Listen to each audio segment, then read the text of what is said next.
Hi children, in the first part of Ancient Civilizations of India, we went through the Indus Valley civilization. It is a wonderful period. Similarly, today we will see the next following period, that is the Vedic age. So part 2 and part 3, we will be discussing about the Vedic age. Now people who came to India from Europe and Central Asia, they came and settled in the plains of the Indus Valley. They mainly came from the regions surrounding the Ural Mountains. You open the atlas and find out, between Europe and Asia, from south to north, you have a long mountain range which is called as the Ural mountain range. It is said that some of the tribes who are there around these Ural mountains, they moved towards Central Asia. The situations then, the environment, the disasters in nature, all this might have forced them. There may be innumerable reasons as to why he migrated. Beyond that, people were nomads then. If they found that the situation is not to the required level, they used to opt for migration from one place to the other. That's why we call them as nomads. They came to Central Asia. From there, they moved towards Iran, the plains of Euphrates and Tigris rivers. From there, they moved towards Afghanistan. Through the passes in the Himalayas, they moved into the Indus basin. When they found this river flowing throughout the year, water availability was there and the land was fertile, they felt that it is a conducive place for them to settle down. So see here, the Vedic age, they were the people who became the population that comprised the Vedic age. Let's go into all the details here. Aryans belonged to the early Indo-European tribe. As they came to India and settled here, we call them as Indo-European. They have link with Europe on one side, on the other side they have link with India now. They connected these two geographical areas, Indo-European. You have to understand the meaning, then it is easy to understand, easy to remember. Indo-European tribe of southern Russia, Ural mountain slopes. They were there, residing there in the Ural slopes. They came to Iran through Central Asia, then to Punjab via Afghanistan. They came through Bolan Pass, mainly through Bolan Pass. Khyber and Bolan are two passes in the Himalayan ranges. Point 3. Vedas are the literary sources. These people who came to India and settled here on the plains of river Indus, they contributed a lot. I repeat, they contributed a lot to the progress we find and we call as civilization. So we call them as the Vedic age. They brought out the Vedas. Their major contribution was the Vedas, the 4 Vedas. So we call this age as the Vedic age of the Vedas. Vedas are the literary sources. You know, 2 sources, literary sources and archaeological sources. Entire history is supported by these two sources. We don't believe in anything. We don't call anything as history unless it has evidential proof. Evidences are required. So Vedas are the literary sources. In the beginning, they were oral sources. Later, they were written down using script, and now we have the books. Fourth, Vedic period. What is that period? It starts from 1500 BC to 700 BC. Before Christ, when you calculate age, it comes down. Numbers come down. You see the decline. 1500 years before Christ to 700 years before Christ. So which is a higher number? 700 BC is a higher number than 1500 BC. 1500 BC is a very old time point.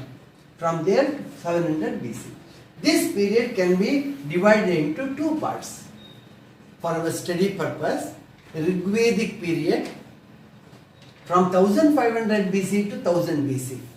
These 500 years was the period when Rigveda got formed. The rishis who settled in the forests, who thought about the philosophical aspects, the connectivity between the Almighty and man. How is the God persistent? How is the entire universe running? The strength behind it, energy behind it. All these they went on contemplating. What's contemplating? Thinking over and over again, going deep into thoughts. Question yourself. Discuss with others. So, thousands of Mahārshis, they took over this mammoth job, and out came the Rigveda. So we call this period as Rigveda. Other Vedas have not come into prominence now. Rigveda. Rigvedas are stotras that praise God. They are all shlokas or stotras in praise of the Almighty. Remaining grateful to nature. They call nature as God. They called our surroundings as something which has the potential there. Post-Vedic period. After 500 years, we have the post-Vedic period. 1000 BC to 700 BC. Another 700 years. So altogether, this period, Vedic period, is one of 1200 years. 500 years plus 700 years. Post-Vedic period, during which Samaveda, Yajurveda, Atharvaveda, these came into existence. It's not just Vedas. The life itself changed. Lot of new inventions. Man who had settled down, improved his lot. He learned to build houses, not a single-storied or two-storied houses. Very interesting. We will go through all these. Remember, Vedic period is from 1500 BC to 700 BC. Don't learn it as a subject for examination. We are learning about our own forefathers. Our own forefathers. And Vedic civilization or Vedic age is a very prominent age in world history. And most of the inventions have taken place in the last 100 years, 120 years, not before that. Okay. Now you see, Vedas were, the 4 Vedas are here. The text as available in the market now. See, voluminous books. These are compilations. These have not been written by one person. They were not written. They were all passed from one Maharshi to the other, to the succeeding generations, orally. They were in a position to recite the entire content of the Vedas. They were not dull. You can't say they were not intelligent. They were as intelligent as the present generation. If you go through these Vedas, it is a great wealth of information and philosophical thoughts. How great were our ancestors, will be proud about. See now, Vedas were not compiled in written form. In your textbook, complied is there. It is not complied. It should be compiled. C-O-M-P-I-L-E-D. Compiled. Put together. They were brought together in written form later. First 500 years, everything was in oral form. Slowly, as script got invented, it came to the written form. They were in oral form. Oral, you only speak out. You recite. Later emerged into the written form with a lot of changes. As it passed on from Maharishi to Maharishi, one saint to the other, the rishis, hermits, it went on undergoing change stage by stage. Lot of omissions, lot of commissions that resulted in the Rig Veda and other Vedas slowly taking the right form. The written form with a lot of changes. 4 Vedas are Rig Veda. I told you all shlokas in praise of the Almighty. Sama Veda. Sama means Gana, singing. Sama Veda, there originated music. You have seen in temples, mantras are chanted and you feel like standing there and listening to it. So sweet, they sing. Or when the yajna is done, Rutviks, hundreds of archers sit round and vocally in chorus they sing. So beautiful that singing will be. So Samagana, Sama Veda. So these stotras started taking the musical form. It's a part of priesthood. You have to learn that music. You should be able to sing it out. Then Yajur Veda. Yajur Veda tells about various tantric rites or the way you have to worship. How should you worship God? There's a long procedure. All these are explained in Yajur Veda. How should you carry out Rig Veda in practice? You come across in Yajur Veda. Then you have Atharva Veda. Atharva Veda tells about practices in the society, tantric rites, magic, astronomy, grammar. All these aspects are there, no? You can say application part. Lot of application part comes in Atharva Veda. These are the 4 Vedas. Vedas are a compilation of nature worship. We are told nature is the Almighty. There is God in each and every animate and inanimate objects. God is not there only in the temple. The idol, maybe in order to concentrate, you have God there in the idol. Idol worship was not there in the Vedic period. In order to make people of all cadres find God in an easy way and concentrate their attention, idol worship came in. But those who are pandits, those who know well, they always say God is everywhere. Yaga and rituals. Yagas were a part and parcel of Vedic period. They put a fire, a holy fire.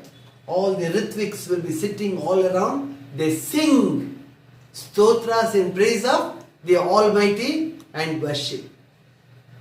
They worship. The sacred fire should be at the center. They offer presentations, gifts to the God. There's one way of being grateful. You pour ghee, no? Ghee or honey, sugar, different kinds of herbs into it.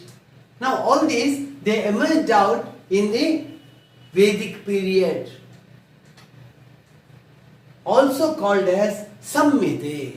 Now they call conducting the yaga or yajna, a homa, as Samhite. There is a method. They write, that write, R-I-T-E, write, not R-I-G-H-T, write. They writes together. The methodology is called as Samhite. Next, every Samhite has a text called Brahmana that explains rituals. The Rig Veda came in mandalas, 10 mandalas. For the Rig Veda, for each mandala, the Brahmana is there. Brahmana tells how to carry out the rituals. What are the rituals? How should you practice? Brahmanas explain everything. Aranyakas have supra-sensory instructions to rishis. Aranyakas. It is for those who go deep into the forest, sit under a tree, give up all worldly pleasures and concentrate themselves in the Almighty. They don't need any material backup. They are happy with what they are. Take bath in the river, have some fruits there available, or maybe they have a cow for milk, everything, and they sit and concentrate themselves in the superpower that runs this universe. So supra-sensory instructions, as you concentrate, you get instructions from the Almighty. How should you conduct yourself? What is the real you? What is that I in you? What is most important in life? How should you go about? You give up aham, I. Selfishness, you give it up totally. You feel you are a part of this universe. You are not in need of anything. Aranyakas have supra-sensory instructions to rishis. So those who meditated deep in the jungle, they got supra-sensory ideas from the whatever you call. Maybe certain types of rays or energy, circles, or it can be anything. They used to get these ideas. Supra-sensory ideas from the great source of energy that runs the universe. Upanishads are the reflective discourses on philosophy. Now, Brahmanas, then Aranyakas, next comes Upanishads. Sit by the side of the God and understand what you are and your universe is. Upanishad, these are great books. In the post-Vedic period, everything came into the form of books. Books in the sense, they used to write on processed leaves, tale gari. They used to write on that. Now, these Upanishads, if one goes through, even foreign scholars say, hats off to the ideas there, they say. There's nothing what you call as blind beliefs. It is trying to understand nature. And more and more you get immersed in Upanishads, learn, you come closer and closer to God. You come closer to God. Upanishad are you reflect yourselves. It's a discourse that goes within you on philosophy. Those are evidences of intellectual maturity of Indians. Foreign scholars, they say, what a maturity, what a thinking at that period. How old it was? Not just 1500 years. You have to add another 2000 years to it. 1500 years before Christ. After Christ, how many years we have come over? We have come over by 2020 years. So 2000 years, let's say, plus 1500, it is 3500 years ago. You cannot think of. Europe, America and these parts of the world, they were in absolute darkness then. Absolute darkness. They were prehistoric people, that's all. They used to hunt and live, and they lived like animals. Here, the intellectual light had got lit on the plains of river Indus. Every Indian has to be very proud of his past, his or her past. We move next. Now we come to the Rigvedic period. He said Vedic period is divided into Rigvedic period and post-Vedic period. Rigvedic period. It is the first 500 years, 1500 BC to 1000 BC, 2000 BC. The first among all Vedas. These are all key points. Of the 4 Vedas, the first Veda was the Rig Veda. It has 1028 suktas. What are suktas? Each sukta is a prayer. 1028 suktas or prayer songs grouped under 10 mandalas. As we have chapters in our books now, 10 mandalas. They were compiled in about 500 years. These are the contributions of thousands of mendicants, thousands of rishis, mahashis. Their whole life they gave up for bringing out these suktas. The language used belongs to Indo-European family of languages. Especially the Indo-European family of languages gave rise to 3 main languages. One is Greek, the other is Latin, the third is Sanskrit. These people who came to India and settled here, they started building Sanskrit. So Sanskrit was a language then without a script in the Rigveda period. So everything one had to remember. You can't pen them down, you do not have a script, you do not know how to write. So intellect of a man, it got lot of importance. He used his brain, used all round the clock, around the whole day.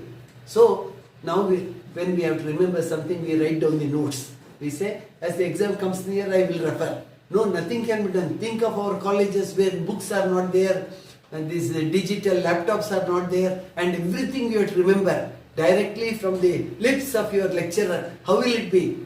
How taxing it will be? And your brain really may develop much better than the speed at which it goes now. Just to understand, I am telling it. Now we are blessed with the script. We are blessed with books. We are blessed with computers. It's all right. Indo-European family of languages. Sanskrit also belongs to this family of languages. That's why we say Sanskrit is a well-developed language. Maybe you have very few people talking Sanskrit today. And we move ahead. The geography discussed in Rigveda covers from Afghanistan's Hindu Kush mountains. Hindu Kush mountains, they are arranged in Afghanistan. From there to Doab in the Ganga Yamuna rivers. Doab means an area covered by 2 rivers. Which are the 2 rivers? Ganga, Yamuna. We call that area as Doab. Doab of Ganga and Yamuna rivers. From Afghanistan, Hindu Kush mountains to the Doab region. From Kashmir to Sindh. Sindh is in Pakistan. Kashmir to Sindh. The width. This entire part became the region covered by the Vedic period. So these rishis were all distributed. They used to meet and talk and discuss. They never thought of anything materialistic of life. They thought of only one thing. Okay. Social system. Here you have a picture, you see there is a holy fire here, sacred fire, and rishis are sitting all around.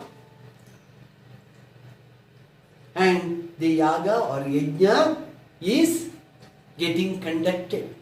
It was a part and parcel of the Vedic and post-Vedic period. Even today, in temples, you find, or even when any big project is to be taken up, there will be a yaga or yajna to begin with. And after collecting the prasadam of the god, they proceed. The practice, that's a Vedic practice. The yaga and yajna, what you see today, it is a Vedic practice. Social system, 3 classes were there. Aristocracy, the rich people. Then the priestly class. Now this is the priestly class.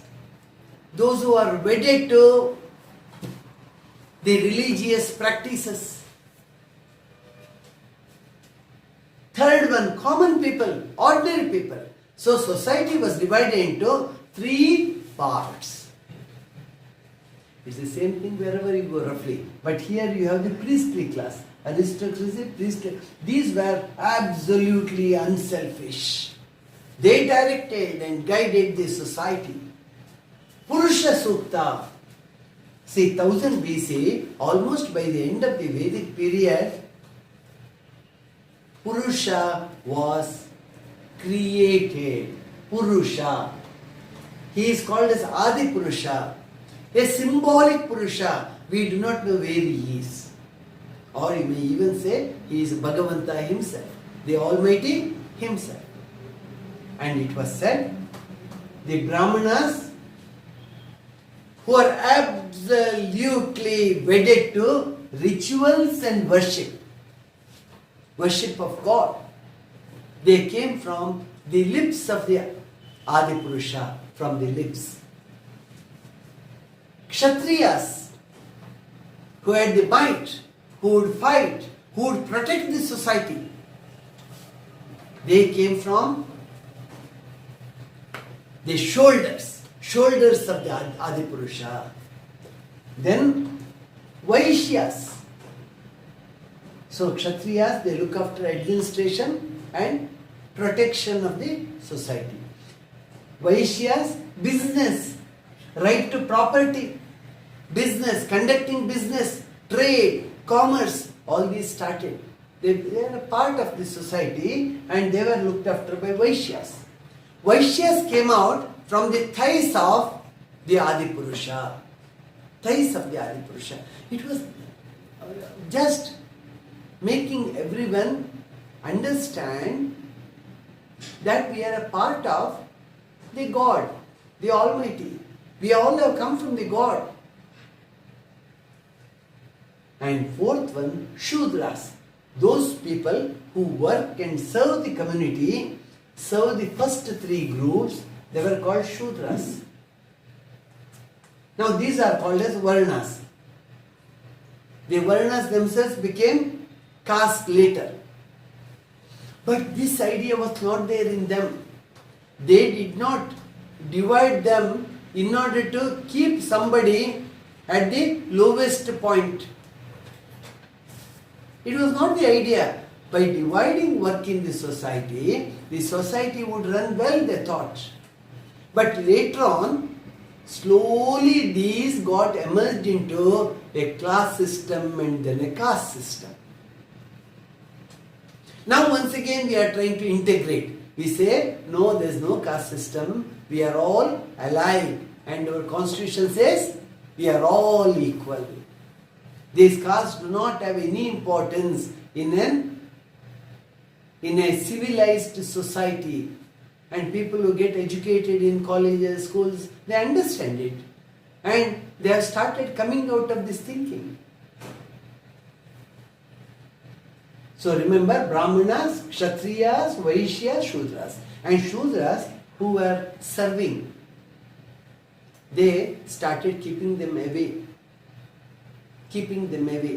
Other than these 4 groups, there were tribals, who were not included in this at all.